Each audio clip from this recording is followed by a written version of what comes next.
It's January 23rd here in Seoul, and I'm Kim Dami. We begin with these stories making the headlines at this hour.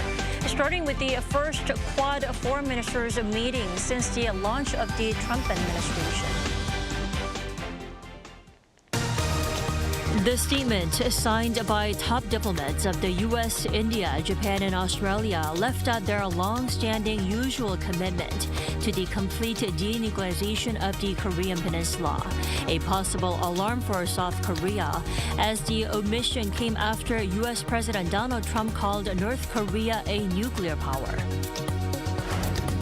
President Yoon will attend his own impeachment trial hearing for the second time on Thursday afternoon, where he's expected to run into the ex-defense minister Kim Yong-hyun, this time as a witness for the first time since Kim was arrested by the prosecutors less than a week after the martial law order. The South Korean economy expanded 2% in 2024, the Bank of Korea says. The weaker-than-expected growth mirrored sluggish export growth, poor domestic demand, and the ongoing political crisis from the martial law order. The first Quad foreign ministers meeting since the launch of the new Donald Trump administration has taken place. But their joint statement left out any reference to the denuclearization of the Korean Peninsula and included nothing about North Korea issues. Our Lee Seung-jae reports. The top diplomats of the United States, Australia, India, and Japan met in Washington for their first Quad foreign ministers meeting since the launch of the Donald Trump administration earlier this week. This meant that U.S. Secretary of State Marco Rubio, who was the first to be confirmed in Trump's new cabinet, was taking part in the meeting for the first time. However, the joint statement issued by the foreign ministers of the Quad nations saw the removal of any reference to the denuclearization of the Korean Peninsula. Instead, the top diplomats vowed to strengthen a free and open Indo-Pacific while opposing any unilateral actions that seek to change the status quo by force or coercion. It also did not mention China or North Korea by name. The latest joint statement is in stark contrast to the previous years, where the foreign ministers reaffirmed their commitment to the complete denuclearization of the Korean Peninsula. The difference in the joint statement also comes as Trump and his defense chief nominee, Peter Hegseth, used the term nuclear power to describe North Korea. And according to a prominent U.S. expert and former officer at the U.S. National Intelligence Council, Sidney Saylor, the new U.S. administration believes Pyongyang's nuclear threat has evolved over the last 4 years, given the use of a term that was largely avoided by U.S. officials in the past. Saylor says the Trump administration faced the reality that the regime continues to grow its arsenal qualitatively and quantitatively, and the threat is greater than 4 years ago. He added that the remarks are a realistic view of the threat. While the term nuclear power is different from nuclear weapons state, a term used to describe countries like the US, Russia, and the UK, it raises concerns for South Korea, which seeks close policy coordination with Washington to achieve denuclearization of the Korean Peninsula. Lee Seung-jae, Arirang News. U.S. President Donald Trump said he will impose new tariffs against Russia if a deal to end its war in Ukraine is not made. Taking to his social media platform Truth Social on Wednesday, Trump said that he would have no choice but to put high levels of taxes, tariffs, and sanctions against Russia if Russian President Vladimir Putin refuses to negotiate to end the prolonged war. Trump added that such tariffs would be applied to other participating countries as well. However, the newly inaugurated U.S. leader did not elaborate on which countries he was referring to. President Yoon will be attending his impeachment trial hearing for the second time. The series of witness testimonies will begin as the Constitutional Court continues to hear and deliberate on whether Yoon's martial law order last month calls for his removal from office. For more, we have our Oh Soo-young standing by at the Constitutional Court. Hello there, Soo-young. Good morning, Tommy. So from today, justices will begin hearing testimonies from key witnesses, beginning with former Defense Minister Kim Yong-hyun. Is that so? That's right. From 2:30 p.m. here at the Constitutional Court, the former Defence Minister will testify as one of the first of 8 witnesses approved by the court so far. Now, the National Assembly side and President Yoon's side will both have the opportunity to question him. Now, Kim Yong-hyun is one of the key figures implicated in planning and executing the martial law on December 3rd. And while he was described as Yoon's right-hand man and said that he would take responsibility for the chaos that ensued after the martial law was declared, there have lately been discrepancies with President Yoon's narrative on key matters under review by the court. So his testimony and interaction with Yoon may be quite interesting to watch today. But President Yoon and Kim, they might not confront each other directly during the 4th hearing. At the previous hearing, the National Assembly requested measures such as installing a screen or temporarily excusing President Yoon from the courtroom to ensure that witnesses could testify without intimidation. Then, Soo-young, what would be the biggest questions posed to Kim Yong-hyun? Well, the questions are highly likely to focus on 2 aspects. First of all, the martial law proclamation that was released on December 3rd. That included various decrees such as banning all political activities, and that ban on political activities was set out by the National Assembly side as one of the main grounds for impeaching President Yoon. And of course, President Yoon's side says that the martial law decree, it wasn't produced by Yoon, but, quote, mistakenly copied by the defense minister, the former defense minister rather. Kim's legal team, meanwhile, says that the former minister drafted the initial version, but it was, quote, of course, reviewed by the president. So justices they're likely to review that and also likely to focus on a note that the finance minister received, instructing him to draft a budget for an emergency legislative body to presumably replace the elected parliament after shutting it down under martial law. Now, Yoon on Tuesday claimed that he did not write the note and says he thinks it was written by the defense minister. So the justices will take these accounts into their deliberation when deciding whether Yoon's martial law was unconstitutional.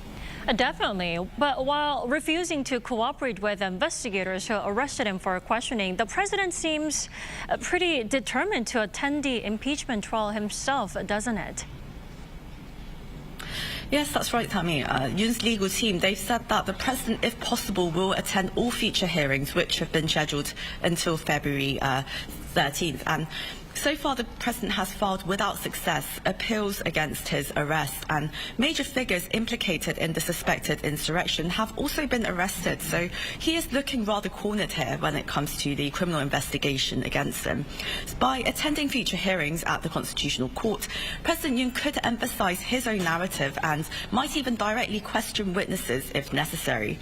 Also, he may be more determined to appear at the court as a means of further rallying his supporters, emboldened by the latest polls, which show growing numbers back the ruling party and his non-impeachment.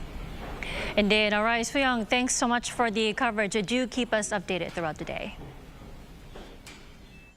So what's drawing attention to today's hearing is the ex-defense minister's attendance as a witness and his first face-to-face with President Yoon since the martial law declaration on December 3rd. Let's discuss more with Professor Baek-eun-seok this morning. Good morning. Good morning.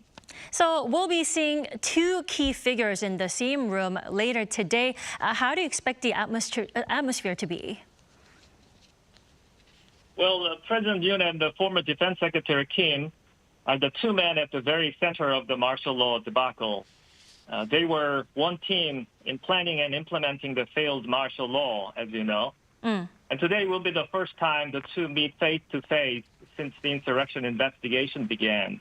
This time, Yoon is the respondent in his impeachment trial, and Kim is the first witness called in by Yoon's legal team.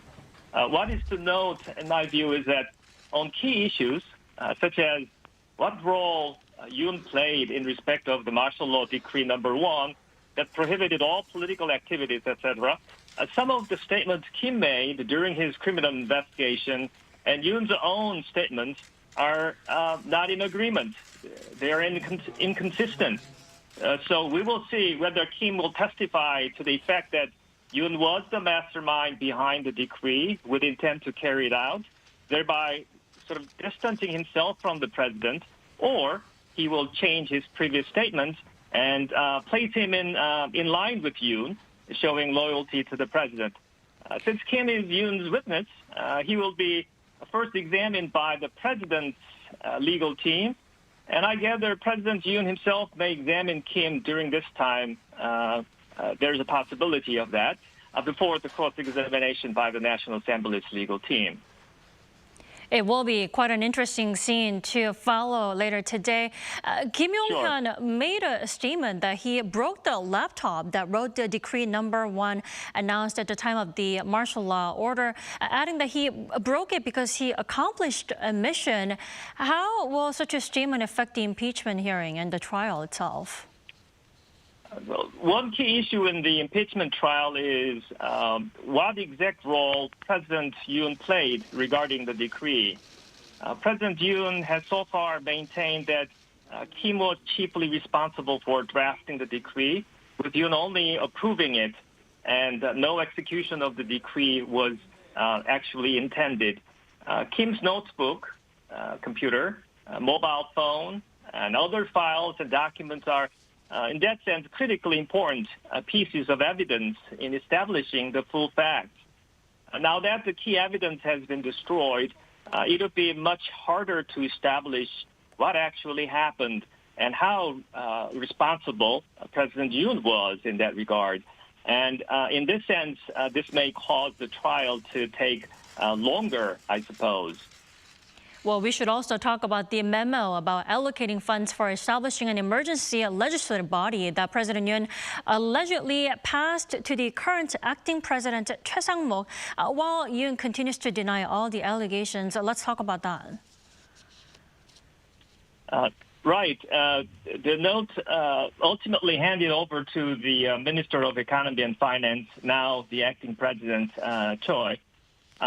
The note was about securing the funding for the so-called emergency legislative body. Yoon has denied his knowledge of the note, let alone his involvement in the making of it altogether.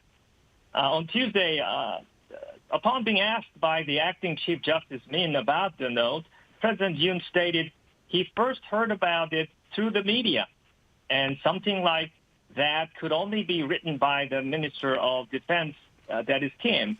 If the note was indeed made by Yoon in an attempt to bypass the National Assembly, which is the legitimate legislature under the Constitution, this could be crucial in making out the case against President Yoon for impeachment.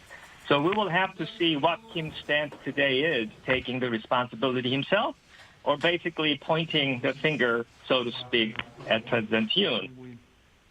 Well, Professor Baek, we will be seeing President Yoon for the second time at the hearing later today. Now, he showed a rather modest and confident attitude at the third hearing of his impeachment trial back on Tuesday. Do you think he'll also present himself the same way today as well? I mean, why has he been using these gestures and tone? It's not easy to figure that out, what's going on with him, but maybe it is part of his two-track strategy. So on the one hand, not cooperating with or even resisting the criminal investigation by CIO or the police, but participating in the impeachment trial and taking advantage of opportunities to assert his version of what happened while be communicating to his supporters at the same time. His legal team indicated that President Yoon will be present in all the scheduled hearings, so we hope he remains that way. Well, today's hearing is the fourth of its kind. The last and eighth hearing will take place on February 13th next month. How likely is it that there'll be additional hearings, if there are any additional ones, for what reasons? Well, I think initially 5 hearings were scheduled, as you know, and all these 5 scheduled hearings were taking place in the afternoon only. And then 3 more hearings have been added by the Constitutional Court with a list of witnesses to be examined. But for these 3 additional hearings, the court announced hearings will begin in the morning and last all day. So it is clear that the court wants to move forward without delay, given the gravity of what is at stake in the impeachment trial against a sitting president. But in the course of the scheduled hearings, there may arise a need for additional hearings. The Constitutional Court held 17 hearings in the impeachment trial of President Park Geun-hye. I don't think this time it will be that many, as the issues are much more straightforward than the case against the Park. I think it would be in the best interest of the whole nation for this trial to be brought to a finality fairly but swiftly, which was what the acting Chief Justice Min said right from the very outset. And so we hope the proceedings stay that way. Well, we are halfway there. We'll see how the second half unfolds. Professor Baek, thank you so much for taking your time to be connecting with us. We appreciate it. Thank you for having me.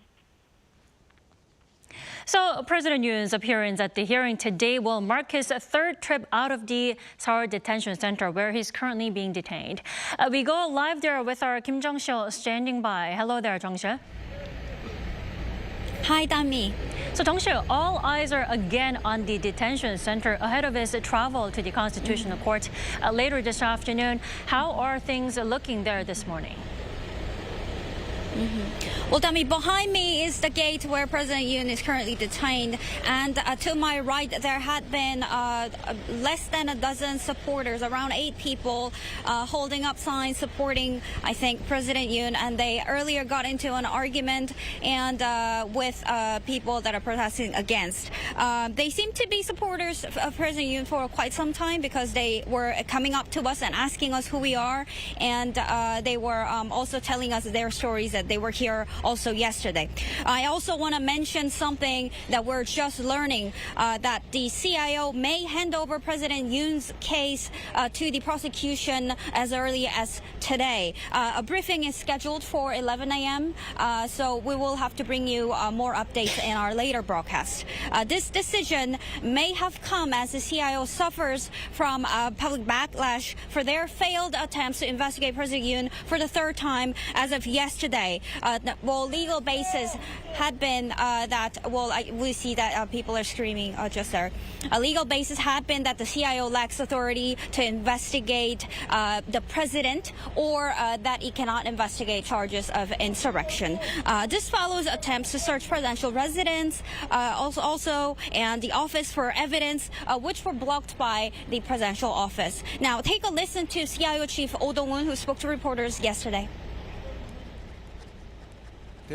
I believe the presidential office also needs to respect the decisions of the judiciary. The CIA will thoroughly investigate anyone involved in the emergency martial law incidents, regardless of their position or rank.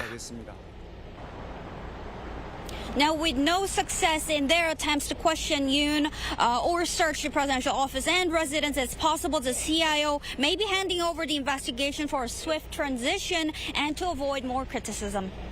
Right, it's been such a headache for investigators to question and bring Yoon out of the detention center by force. That's why they are handing over the questioning part to the prosecution. Now, that's all because they are also almost running out of time, right? Yes. At this time, it's unclear whether the CIO will attempt another search because there is a briefing scheduled for 11 a.m. And also, it announces that the deadline for the CIO to hold the case was until next Tuesday, as you mentioned. So that was the deadline. But if the decision comes this 11, it came a lot sooner, given that the CIO is under public scrutiny and is getting a lot of backlash for the investigation being in a stalemate situation. And the prosecution pledged for a swift investigation and even pledged for investigating President Yoon even during the Seollal holidays, where many eyes will be on this particular case. Looks like it's going to be another busy day at the Seoul detention today. Now, Jong-hyun, walk us through the investigation into the recent unrest at the Seoul Western District Court. What's the latest? Tammy, there has been a significant update on that front following the release of arrest warrant of President Yoon. At the weekend, protesters stormed into the Seoul Western District Court. I'm sure the video has been released of policemen being assaulted, and the police in total arrested 56 people for trespassing, assaulting police officers, or damaging the court property. Now, there were also incidents of individuals asserting journalistic crews or attempting to breach court security. Now, the authorities are taking swift action to prevent further disturbances. To my right, there are many policemen, 10 of them, and then there were also a 911 truck standing by in case of any potential clashes. Now, that's all I have for this hour, but we'll bring you more updates in our later broadcast. Alrighty, thank you, Jung-seo, for the update. We'll check in back with you later as the story develops.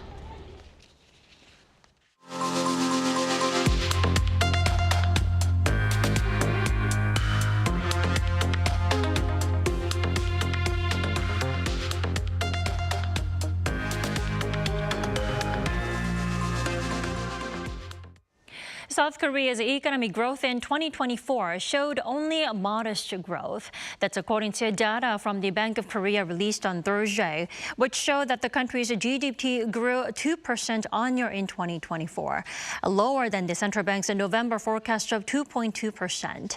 This comes as Korea's economy in the fourth quarter expanded only 0.1% on-quarter, which the central bank pointed to weaker consumer sentiment and a more sluggish construction sector due to the brief imposition of martial law on December 3rd.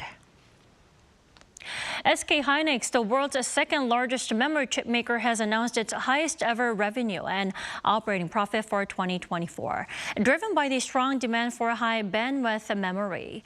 The company said Thursday that its revenue surpassed 66 trillion Korean won, or around $46 billion, marking a 102% increase compared to the previous year.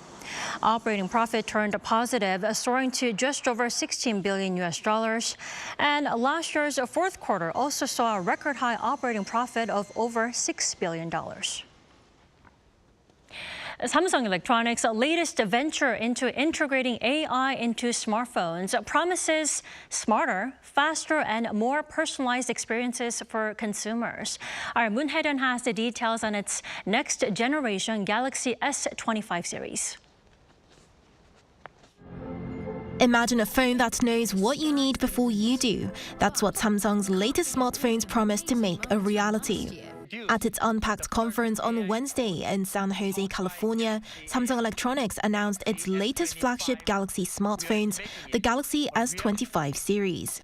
The Galaxy S25, S25 Plus, and S25 Ultra are all equipped with new AI tools unseen in their predecessors, unveiled as the firm's first AI smartphones a year ago. The new models will hit the shelves on February 7th in the same price range as the S24. The new phones use Google's Gemini AI model alongside Samsung's in-house AI voice assistant Bixby and Qualcomm's Snapdragon 8 Elite chips for on-device processing, meaning that you don't have to be connected to the internet to be able to use AI functions. And these AI functions provide a key element in the S25 user experience, personalization.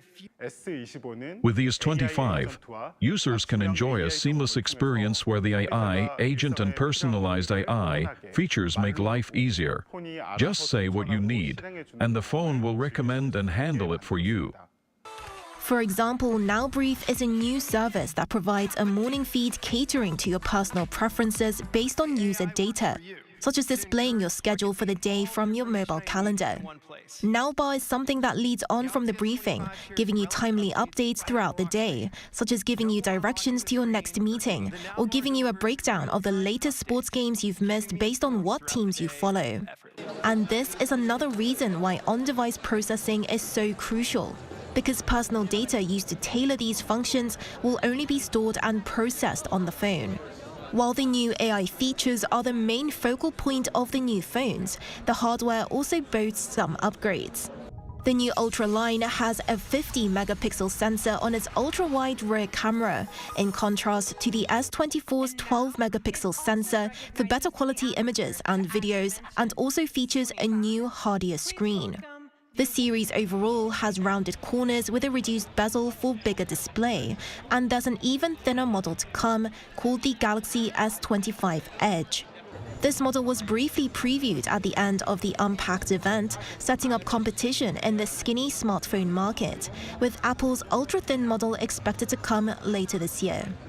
문혜련, Arirang News.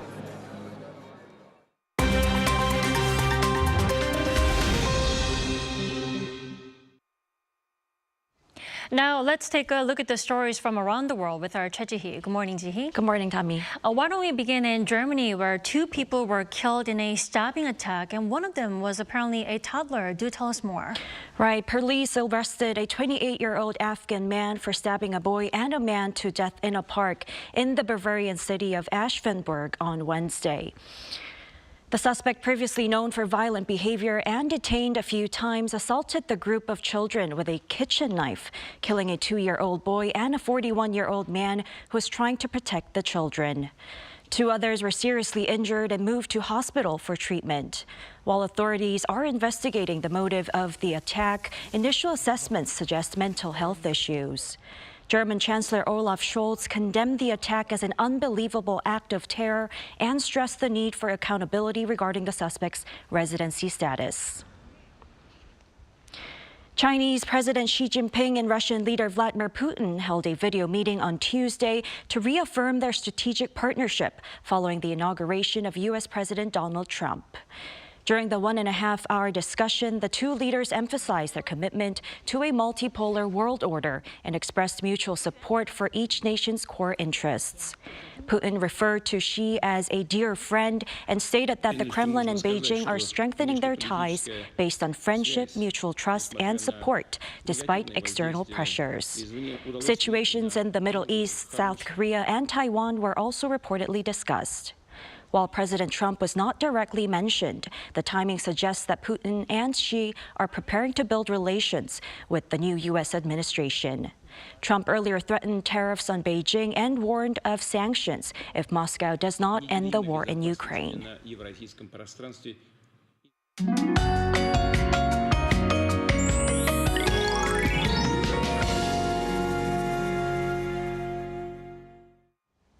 After the season's worst dust storm, the air quality has improved a bit today.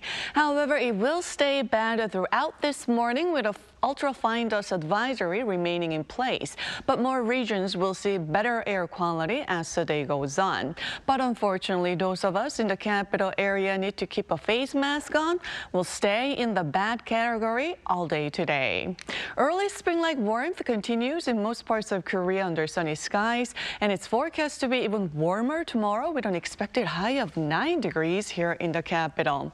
And this afternoon, Seoul gets up to 6 degrees, Daegu at 12. Mid-March-like temperatures in Busan at 14 degrees Celsius this afternoon.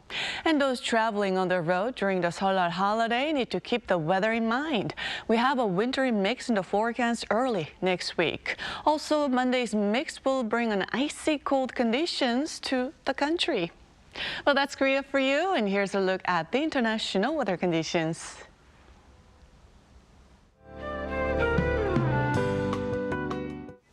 That's all we have for this morning. Thanks for watching.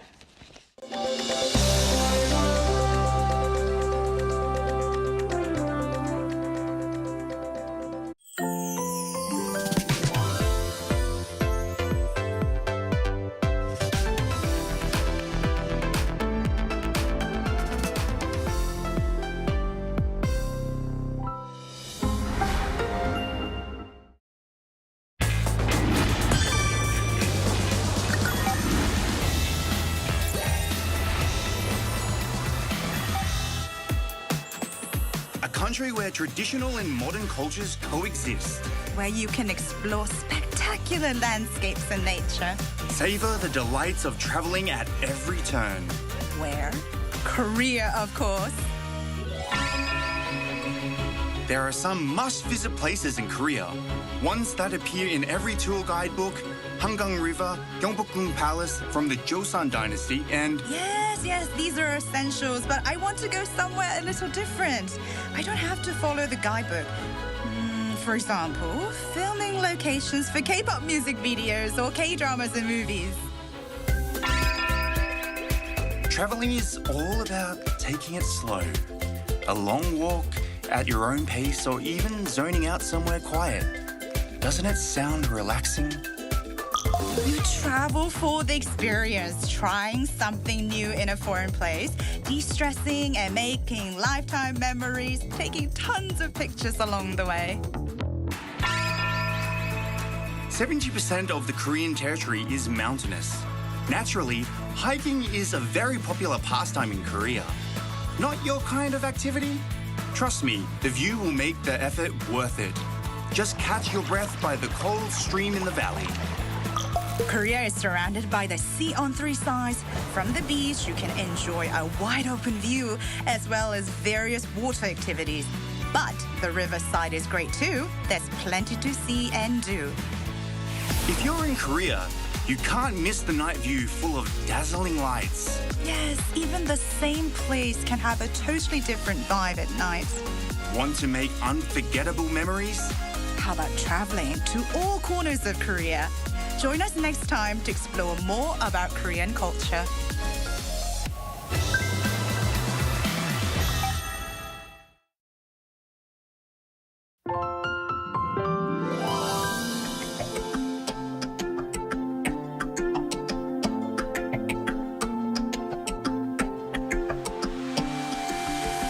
You can take my heart. 지워져도 아직 너를 원해. 너란 꿈속에서 waking.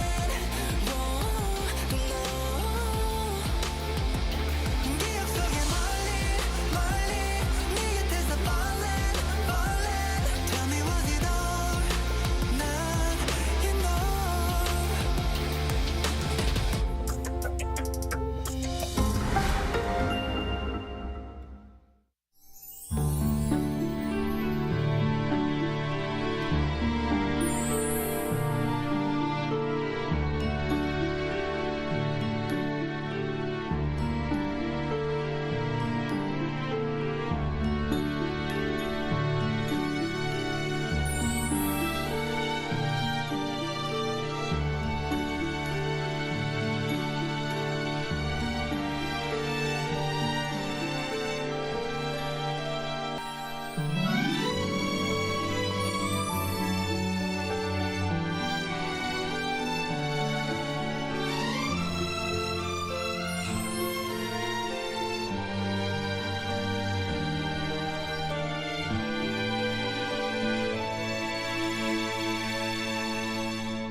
고무장갑 다 똑같다고? 아니, 러버랩은 달라. 내 손인 듯 하루 종일 편하게. 슬림한 두께로 낀 듯 안 낀 듯 가볍게. 튼튼하니까 걱정 없이. 두 가지 길이로 다양하게 쓰는 러버랩으로 만드는 편리한 일상. 껴보면 달라. 러버랩 고무장갑. 러버랩.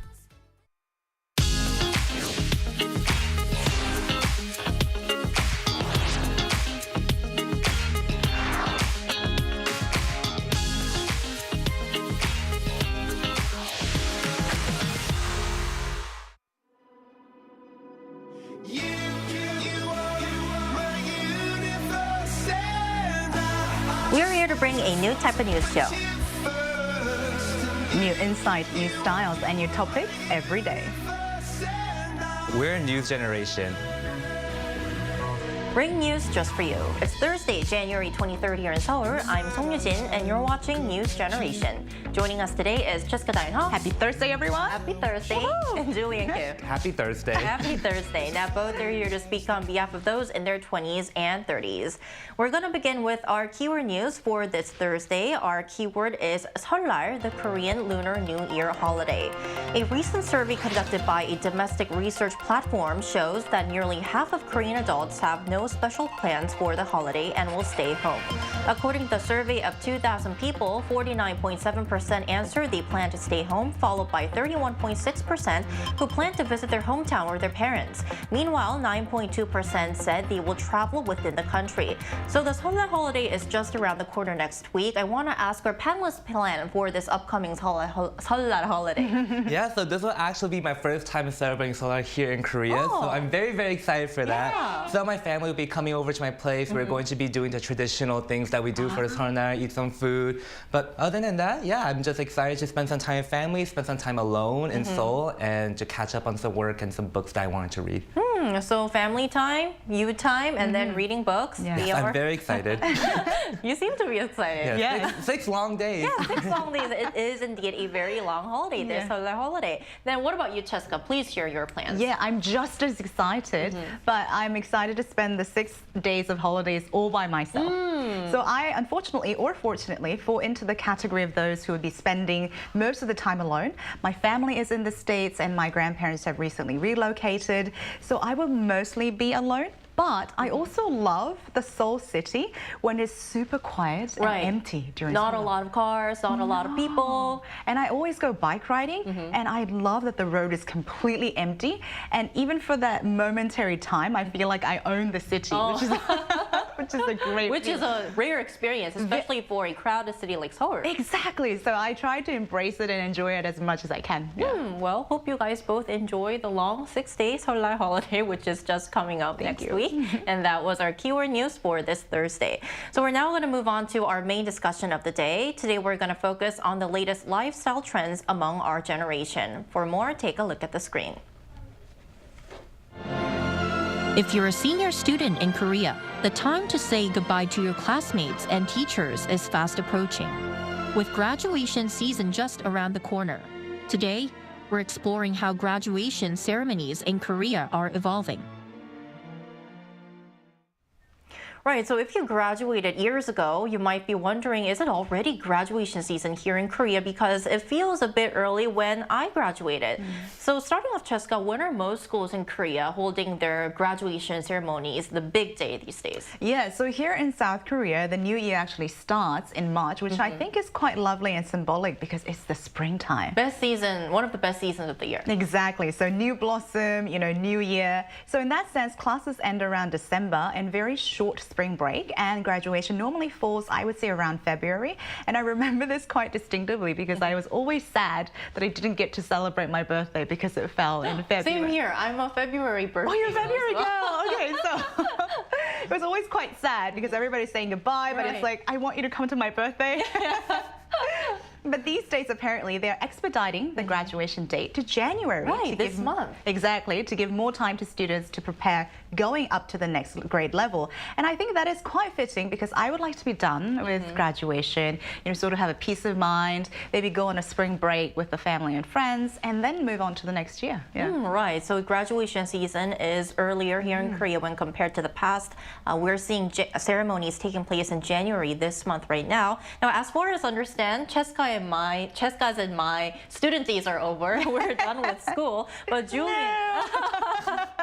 well, you're about to graduate from, you're still a student at Yonsei University's Korean Language Institute. So could you tell us when your graduation ceremony will take place? Yeah, so with this specific program is different from what you might expect from other academic institutions. So every semester, which is about 3 months, there is a small graduation ceremony for those who complete the program. Now, I'm not entirely sure how the ceremony goes, but I do believe that students get to wear hanboks and get to take pictures with their certificates. So it's kind of like a good connection to Korean culture and to signify that you complete the program. Right. But as for me, I should graduate no later than, I would say, August, and I'm very, very excited for it. Even though I would say I'm not like super, like, I don't struggle a lot with my daily life in Korea. I never really got the proper education to speak like the Korean language, so I do want to focus on my reading and writing skills. So I'm very excited to apply that to my professional and my personal life here in Korea. So early congratulations to Thank you. And if you attend your ceremony, please share a photo with our viewers on Newsstand when you come back to the show. Now, we first talked about the timing that graduation ceremonies usually take place in Korea these days, but this is not the only thing has changed. These ceremonies have seen quite a transformation in recent years. So could you tell us a bit more about how these ceremonies have evolved when compared to the past? So I actually learned this while preparing for today's topic, and I think the biggest change is probably the most important, is that it's becoming more inclusive and becoming an actual celebration event for everyone. Now, in the past, apparently, only the class prefect or valedictorian would be the one to go in the podium to receive their graduation plaque on behalf of the hundreds of other graduate students. Now, it may have been very time efficient, but I think we all agree here, I truly believe everyone deserves not only the It's everyone's day. I know, not only the spotlight, but also that moment to be celebrated and, you know, clapped and cheered by their teachers, friends, and parents. And, you know, when you walk that podium, I think it's very visceral and also emotional. Sometimes I think the years that you've spent flash before your eyes, you feel a sense of pride and responsibility. So I think it is an important coming of age ceremony in addition to graduating from an academic year. And I definitely experienced that change that Cheska mentioned, because back when I graduated from high school, which was 8 years ago, it's quite a long time ago, but I remember that all of the students who graduated with me, they were up on stage, they received their diplomas from the principal, and then they shook hands with their homeroom teachers. So it's great to see that this ceremony is becoming a festival for all people. Then Julian, I also want to ask you, are you noticing this change in trend as well? Yeah, so definitely. There's almost a more festival-like atmosphere of graduation ceremonies in Korea recently. Students that graduated hold performances where they rap and they sing and even play videos that they filmed and directed themselves. And maybe it's because Gen Alpha is more of the digital communication generation, but these video messages have been gaining popularity when it comes to these graduation ceremonies. I mean, they do seem interesting, these student performances, because back when I graduated from high school, once again, I think it was more like a very solemn and quiet with that like classic song playing and everybody just going up stage, like and singing the national anthem, right, like a choir song, and then the school song and the national anthem. So it's becoming more party-like when compared to the past. And it's not just a ceremony, but I heard that there is also a shift in the type of gifts that people give to those who graduate. So could you tell us a bit more about that? Yeah, it's not as exciting as the festival, but and it might be a sad news for the flower market, but apparently flower bouquet, which was one of the nominal gifts during graduation. You will see even vendors outside the school ground during these times. But with the prices ranking up, students are resorting to other more, you know, cost-efficient measures. And I researched a bit, and apparently they buy like scented dry flowers or teddy bears that can last a little bit longer. And I don't know if this is possible, but they even do like second-hand purchasing of used flowers. But I think the more appropriate way to gift during graduation, which I've seen that was quite cost-efficient, is in America, and Julian talked about this, they would make plaques and designed cards that say hooray or congratulations, kind of like a cheerleader card. And I think those are sort of the more cost-efficient way to celebrate for graduation. And they're permanent gifts, because flowers, they're not permanent. Exactly, they wither. Right. So we've talked about the change in the graduation day, the ceremony vibe, and also the gifts. Now, despite all these changes, some traditions still remain unchanged here in the country. So tell us about those timeless customs, Julian. Yeah, so there are many timeless customs when it comes to celebrating graduation. The traditional cap and gown is one of them, flower bouquets. At the end of the ceremony, there will always be the tradition of taking photos with fellow classmates, teachers, and families. Unfortunately, due to the pandemic, many students were separated separated and went to class virtually. But having this timeless custom has proven to be really, really resilient, as many students who now can have in-person graduation ceremonies are continuing to uphold this tradition. Right, because photos are the ones that last, once again. If you take your photos with your teachers, your friends, and also your families. Yep, it's better than a Zoom screenshot. Definitely. So far we focused on the graduation ceremony here in Korea, but I understand that both of you studied abroad. So how are your graduation ceremonies? And please compare them to what we've talked about until now. Yep. So first off, time. So in America, new academic year always starts in September, as Julian knows. So May is kind of the typical graduation month. I see. And before the long summer break, and it's quite exciting because you have this graduation and then you go on this long summer break. Exactly, with your friends and family to these beautiful beaches and whatnot. Also, when you graduate, your graduation date is year is very important. So you'll be class of graduation year. Right. Because a lot of the time students either take time off, work abroad, or even switch schools. So even if you're enrolled together, people might have different graduation years. So, and lastly and most importantly, graduation in the States, both in high school and in college, kind of made me feel this sense of pride, responsibility, and extreme accomplishment. And for college, they always invite really important people, like the CEOs or even celebrities or sometimes even presidential candidates, to give these speeches, which really add the weight to it. Yeah, and you feel like, wow, I'm this important person that is being celebrated. And I can become someone like that in the future. Exactly, exactly. And they always give the best speeches. And also, it becomes very festive. So we would have like prom parties or graduation parties where people would dress up really fancy and then go on like an actual date. So that also makes you feel like coming of age and adult as well. Yeah. Right. So the same coming of age vibe, but different events, as I would say, in these graduation ceremonies. Yes. Then Julian, please tell us about your experience now. Yeah, from what I can remember, my elementary, middle, and high school graduation has been pretty straightforward and traditional. We had a typical cap and gown. Someone in our class would sing the national anthem. Our names would be called one by one, and we would go pick up our diploma. And afterwards, we would cheer and throw our caps up in the air. My high school graduation ceremony was actually quite memorable because it was the last traditional graduation ceremony experience. So I graduated university back in 2021. And so due to the COVID pandemic, I didn't have the traditional graduation ceremony that I was looking for back when I was a college student. But many of my peers who went to other schools didn't even have a ceremony. They had like a Zoom call and they had a PowerPoint with their pictures, name, major, and they just go one-on-one through through Zoom on a PowerPoint. But fortunately, my school did have a graduation ceremony, albeit not traditional at all. It was more like a social distance graduation ceremony. So they would just have students line up 1 meter apart from each other, and they just had a camera, and they would do a live broadcast. So we would just wave to the camera and just walk past it as they call their name. Oh my God. And we just like switched the tassels. So it was, I guess we kind of got like a light version of a graduation ceremony, but I did love not having my parents be there when I graduated from university. But I'm grateful at least I got to wear my cap and gown, and I at least had to have my brother with me too. And this time when you graduate from your Korean Language Institute, you'll have all your family there, right? We'll see about that. Most likely, yes. Okay, so please keep us posted. Yes. And we also reached out to our viewers to learn about unique graduation traditions in other parts of the world. And here's what three of them shared with us. Our first comment for this Thursday is Benny T97. I graduated 7 years ago, and my family and I went to a restaurant to eat. And that's what Philippine people commonly do on graduation day. Everyone wants to celebrate the fact that we finished working hard as students. Studio visionary Anna in Arizona. Most schools will hold their ceremonies at the football stadium. I will be graduating in December 2025, and my family plans on attending the ceremony. Afterward, we will probably go to a restaurant to eat. Congratulations to you, Anna. And then Joseph IN8I, on my graduation day, I took photos with my family and friends and then went to a restaurant for some special food. All right, we've read our viewers' comments, and now for more, we're gonna invite a young person from Indonesia to share her experience about graduation ceremonies. We'll be back after a short break.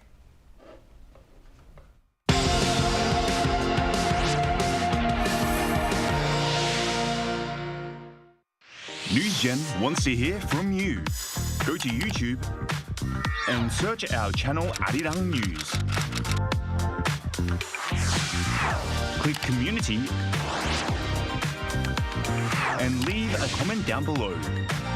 Make a new type of news with us. All right, so today we're pleased to be joined by Grazia Citra Nariswari, a Gen Z from Indonesia. Welcome, Grazia, to the show. Hello, can you hear me?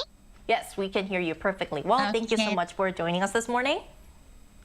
Thank you so much for having me. All right, Grazia, so could you first walk us through what your most recent graduation ceremony was like, and was there a moment that stood out to you the most? Actually, for like my most recent graduation is in Korea. I graduated from my master's degree in Yonsei University also. It's quite different than my undergraduate degree, where we all go to the podium and we receive our diploma, and then our parents can see our achievements. But from like a master's degree graduation here is more time efficient, where it's only the valedictorians who's in the podium. They will give their speech, and then all of us will also go to the podium, but because the professor and the dean and then the program director will congratulate us one by one. Oh, wow. Well, I know it's belated, but congratulations. Now, what did you enjoy most? Thank you. What did you enjoy most about your graduation ceremony? And is there anything you think could have been improved?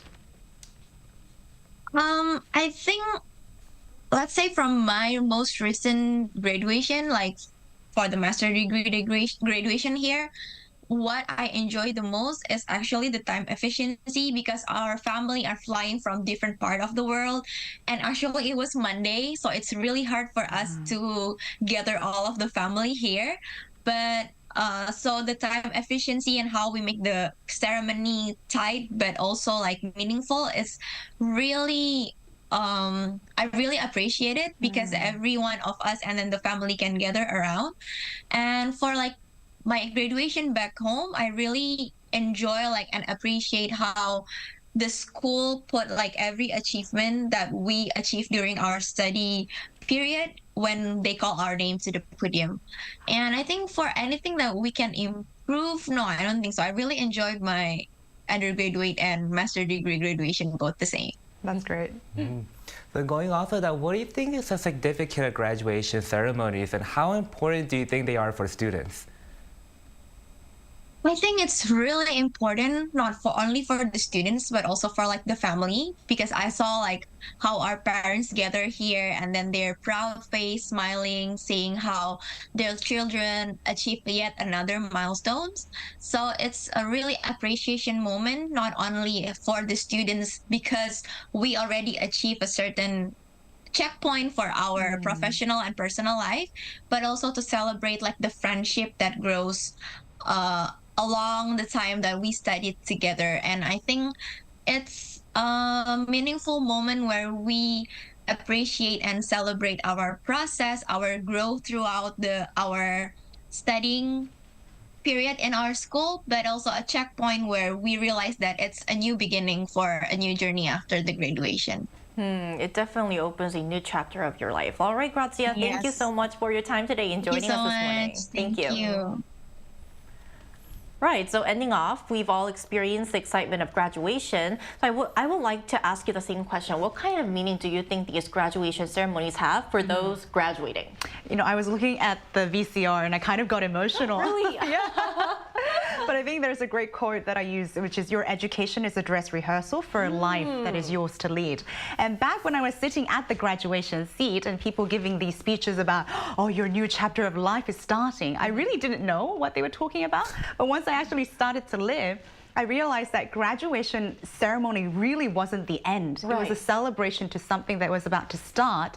They were so vast and so unexpected that I didn't know. So for those who are graduating, I want to congratulate them, but also tell them, congratulations for starting something that will happen and unfold in ways that you can never possibly imagine. So it's not just the end of your school life, it's a start of an even bigger world. Step into the much bigger, world. yeah. Right.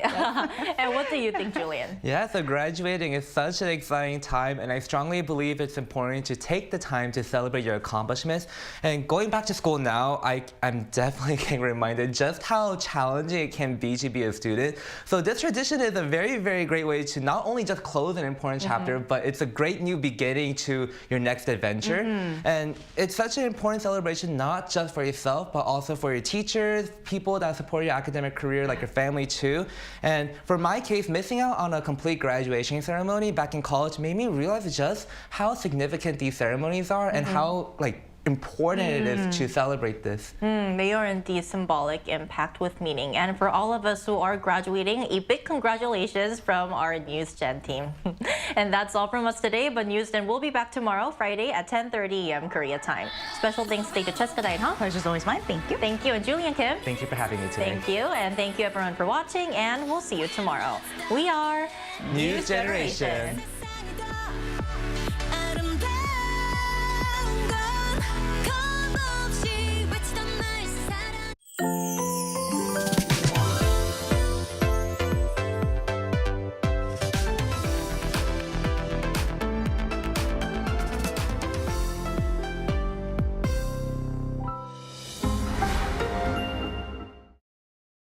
How to survive in Korea.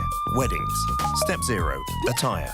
As a guest, dress formal to business casual. Avoid